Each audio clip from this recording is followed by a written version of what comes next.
तुम तो अभिनव कुमार थे ना, फिर अभिनव गढ़वाल कैसे हो गए? ये क्या खेल खेल रहे हो यार? अभिनव ने उसके हाथ से अपना कार्ड लिया और बोला, मेरा सरनेम गढ़वाल है। कुमार मेरे नाम के आगे अनाथ आश्रम वालों ने लगा दिया था, क्योंकि उन्हें मेरा असली सरनेम पता नहीं था। अच्छा, तो तुम्हें भी अपना सरनेम पता नहीं था? अनाथ आश्रम में तुम्हारी क्या याददाश्त चली गई थी क्या? हरीश ने तंज कसते हुए पूछा। अभिनव ने उसे घूरते हुए देखा और बोला, मेरे साथ जो हुआ, अगर वो तुम्हारे साथ हुआ होता तो याददाश्त के साथ साथ तुम भी कब के चले जाते ऊपर। अब मैं जाऊं? अभिनव के ये तेवर देख किसी की कुछ भी कहने की हिम्मत नहीं हुई। कोई उसे हाँ में सिर हिलाकर यह भी नहीं कह पा रहा था कि वो जा सकता है। ऐसे में अभिनव खुद वहां से निकल गया। अभिनव जैसे ही अपनी गाड़ी के पास आया तो उसे फिर से अनन्या की चिंता होने लगी। उसे समझ नहीं आ रहा था कि अब उसे क्या करना चाहिए। अनन्या की गाड़ी पार्किंग में नहीं थी। अभिनव समझ चुका था कि वो घर जा चुकी है। ऐसे में अभिनव भी गाड़ी में बैठा और अनन्या के घर जाने के लिए निकल पड़ा। जैसे ही वो अनन्या के घर पहुंचा और गाड़ी पार्क की तो उसने देखा कि वहां एक गहरे नीले रंग की गाड़ी खड़ी थी। वो अनन्या की गाड़ी तो नहीं थी, लेकिन उसे देखकर लग रहा था कि वो किसी रईस आदमी की गाड़ी है। उसी के बगल में अनन्या की गाड़ी भी खड़ी थी। अभिनव ने ज्यादा दिमाग नहीं लगाया और घर के अंदर दाखिल हो गया। जैसे ही वो अंदर घुसा तो उसे एक अजीब सी डिओड्रेंट की महक आई। ऐसी खुशबू उसे इस घर में पहले कभी नहीं आई थी।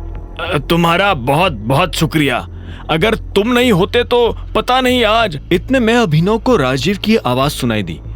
वो पता नहीं किससे बात कर रहा था। अभिनव अंदर पहुंचा तो उसने देखा कि एक लंबा सा आदमी राजीव और शर्मिला के सामने खड़ा था। उसकी पीठ अभिनव की तरफ होने की वजह से अभिनव उसे देख नहीं पा रहा था, लेकिन शर्मिला के चेहरे पर फैली हुई मुस्कान देखकर अभिनव की समझ में आ गया था कि वो उस लड़के को बहुत पसंद करती थी। ठीक है, तो अब मैं चलता हूं, इतने में उस लड़के ने कहा और अभिनव की तरफ पलट गया। जैसे ही शर्मिला की नजर अभिनव पर पड़ी तो उसके चेहरे का नक्शा बदल गया। उसने कड़वी जुबान में अभिनव से कहा, ये चिराग है। तुम जब शराब के नशे में धुत थे तब उस गुंडे से चिराग ने ही अनन्या को बचाया है। ये सुन अभिनव चिराग की तरफ देख रहा था। उसने चिराग के बारे में सुना तो बहुत कुछ था, लेकिन आज देख पहली बार रहा था। उसके कद और अभिनव के कद में ज्यादा अंतर नहीं था। चिराग दिखने में काफी हैंडसम था। उसने फॉर्मल्स पहने हुए थे जो उसके कसे हुए बदन पर काफी अच्छे लग रहे थे। उसे देखते हुए अचानक ही अभिनव के मुंह से निकला, कैसे? कैसे? तुम ये पूछ रहे हो कि कैसे? तुम्हें तो उल्टा ये कहना चाहिए कि थैंक यू, लेकिन ये तो तुम्हें किसी ने कहना सिखाया नहीं होगा। शर्मिला ने कुड़ते हुए कहा। अभिनव का माथा घूम गया।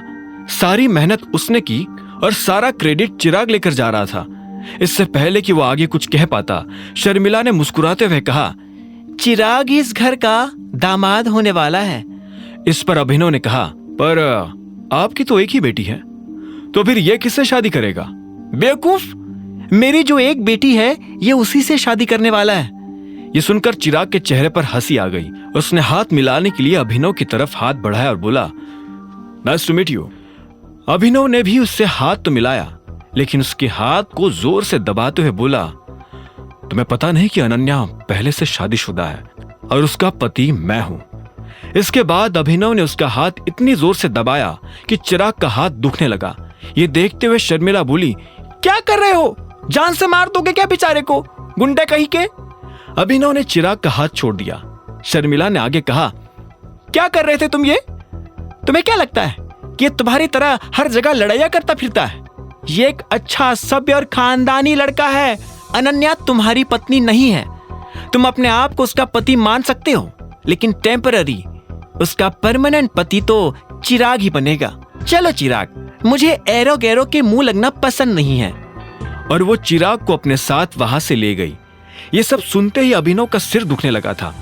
उसे समझ नहीं आ रहा था कि अब उसे आगे क्या करना चाहिए। मुझे लगा था कि मैं अपनी बेटी के मामले में तुम्हारे ऊपर थोड़ा बहुत भरोसा कर सकता हूं, लेकिन आज जो तुमने किया उसके बाद मेरा वो भरोसा भी टूट गया। आखिर तुम मेरी बेटी को ऐसी हालत में छोड़कर कैसे जा सकते थे? ये सुनते अभिनव हैरान हो गया। उसने कहा, ये आप क्या कह रहे हैं? उल्टा मुझसे सवाल मत करो अभिनव। मुझे पता है तुमने क्या किया। जब कोई गुंडा अनन्या को तुम्हारी आंखों के सामने परेशान कर रहा था, तब उसे ऐसी हालत में छोड़कर तुम भाग गए। सच में मैं तुमसे बहुत डिसअपॉइंट हुआ। मुझे नहीं लगता कि तुम मेरी बेटी से शादी करने के लायक भी हो। इतना कहकर राजीव भी अंदर चला गया। अभिनव हैरानी भरी नजरों से उसे जाते हुए देख रहा था। उसे समझ में आ गया था कि यह सारी कहानी उन दोनों को और किसी ने नहीं बल्कि चिराग ने सुनाई थी। अभिनव को ऐसा लग रहा था कि उसके साथ धोखा हुआ है। वो चिराग से इस बात का बदला लेना चाहता था। वो चिराग को उसी की दवा का स्वाद चखाना चाहता था। अभिनव गुस्से में अनन्या के कमरे में आ गया था। जब वो अंदर पहुंचा तो उसने देखा कि अनन्या सो चुकी है। अभिनव अपने आप को अनन्या को ठहर कर देखने से रोक नहीं पाया। वो सच में काफी सुंदर लग रही थी। अभिनव ने अपना सामान एक कोने में आहिस्ता से रख दिया। वो नहीं चाहता था कि अनन्या की नींद खराब हो। वो धीरे से उसके बिस्तर पर आया और कंबल ओढ़कर उसके पास लेट गया। अभिनव ने अपनी आंखें बंद कर ली थी और उसकी आंखों के सामने वही रात ताजा हो गई थी जब वो पहली बार ऐसे अनन्या के कमरे में न जाने कैसे पहुंच गया था। अब आगे क्या होने वाला था? क्या अनन्या और अभिनव की ये नजदीकी उन्हें एक दूसरे के दिल में जगह बनाने देगी? क्या अभिनव और अनन्या को एक दूसरे से प्यार हो जाएगा? और क्या करने वाला था अभिनव चिराग के साथ? आगे की कहानी जानने के लिए देखें अगला एपिसोड सिर्फ पॉकेट एफएम के यूट्यूब चैनल पर, और द रिटर्न ऑफ टाइगर के सारे एपिसोड्स को सुनने के लिए डिस्क्रिप्शन में दी लिंक से डाउनलोड करें पॉकेट एफएम ऐप।